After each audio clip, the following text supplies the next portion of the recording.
अस्सलाम वालेकुम रहमतुल्लाहि व बरकातुहू। कैसे हैं आप?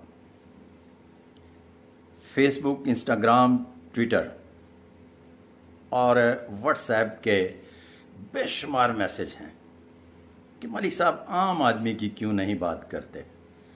सबसे पहले तो मैं ये बताता चलूं कि ये एक हैंड प्रिंट देखिए, ये एक आम आदमी का है।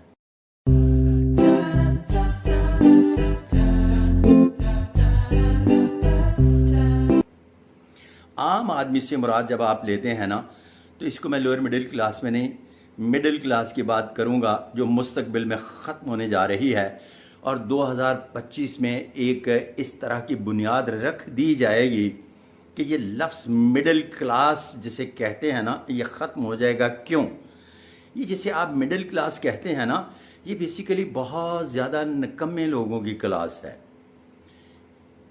ये घर के 10 अफराद हैं और एक बाबा जी कमाते हैं। जो बाबा जी कमा रहे होते हैं उनकी उम्र 70 साल हो जाती है। उनके बच्चों के 3-3, 4-4 बच्चे होते हैं और वो बच्चे उस बाबे पर जोर दे रहे होते हैं, अक्कड़ खर्चा। ये मिडिल क्लास है।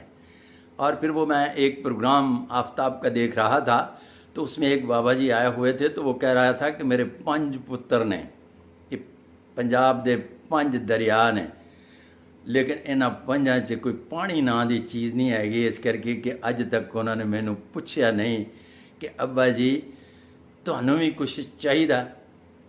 जब मैं new laws of palmistry by Sadiq Malik palmistry की बात करता हूँ, तो एक बात याद रखिएगा कि मुस्तकबिल का जो मिडिल क्लास लफ्ज़ है, इसको हम वर्कर क्लास कहेंगे। और इसमें मखलूत मुआशरा जो 2025 तक अपनी बुनियाद रखने जा रहा है, इसमें सबको काम करना पड़ेगा। क्यों? लफ्ज़ बार बार हकूक़ की बात की जाती है, तो फिर फ़राइज़ की बात भी लोग करना सीख जाएंगे। नंबर 1। नंबर 2, ये मिडिल क्लास का हाथ फिर दोबारा देखिएगा।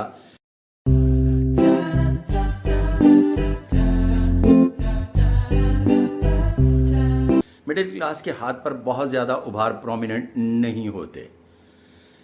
फिर इसके बाद मुकद्दर की लकीर या तो थोड़ी सी शिकस्त व रेख से होती है या बहुत कम होती है।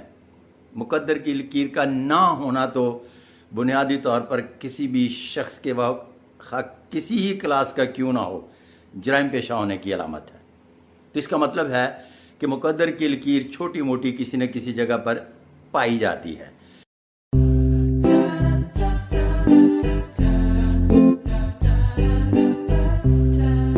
अब आम आदमी जो है ना, वो ये समझता है कि जब सारी बातें करवा लेता है तो फिर आया किस काम के लिए होता है।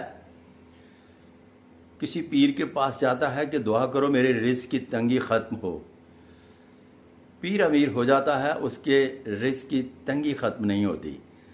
आम लोगों के पास जाता है, मेरी बीवी बहुत परेशान करती है, मुझे कोई तावीज़ धागा दें, मेरी बीवी राह रास्त पर आ जाए।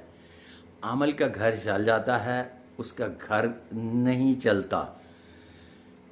बीवी मिडिल क्लास की आमलों, पीरों, फ़कीरों और हाथ दिखाने वालों के पास जाती है और किस्मत का हाल पूछती है कि मेरा बंदा बहुत निकम्मा है, इन्हों कम कदों मिलेगा। तो ਜਿਹੜੇ कोई 4 पैसे कमा के लिया होंदा उन्होंने दे आती है। तो सबसे बड़ा प्रॉब्लम ये है मिडिल क्लास का। लेकिन मिडिल क्लास की एक बहुत बड़ी खूबी है, वो ये कि ये तमाम बातें करने के बावजूद भी सबसे पहली बात जो कभी नहीं ना भूलते, वो ये पूछते हैं कि इस मुल्क का क्या बनेगा। उन्हें इस बात का पूरा 100% यकीन है कि अगर वो मुल्क से बाहर भी चले गए ना, तो फिर भी उनका मरना जीना इस मुल्क से है। क्यों? उनके आबा अजदाद, बहन, भाई, बीवी, बच्चे, अगर वो बीवी बच्चे ले भी गया है, तो जो 4 पैसे कमाता है ना, वो अपना घर बार और ज़िंदगी, चूँकि उसने बच्चों की शादी यहाँ करना होती है, तो वो सारी अपने मुल्क में बनाता है, जिसकी बुनियाद पर वो इस मुल्क से मुतल्लिक पूछना नहीं भूलता कि इसके हालात कब ठीक होंगे और हमारा मुल्क कब तरक्की करेगा। ये तो ठहरा हमारे मुल्क का मिडिल क्लास, जिसका आप बहुत शिकवा करते हैं कि मैं बात क्यों नहीं करता। अब आते हैं मिडिल क्लास से ज़रा ऊपर वाले क्लासों की तरफ भी।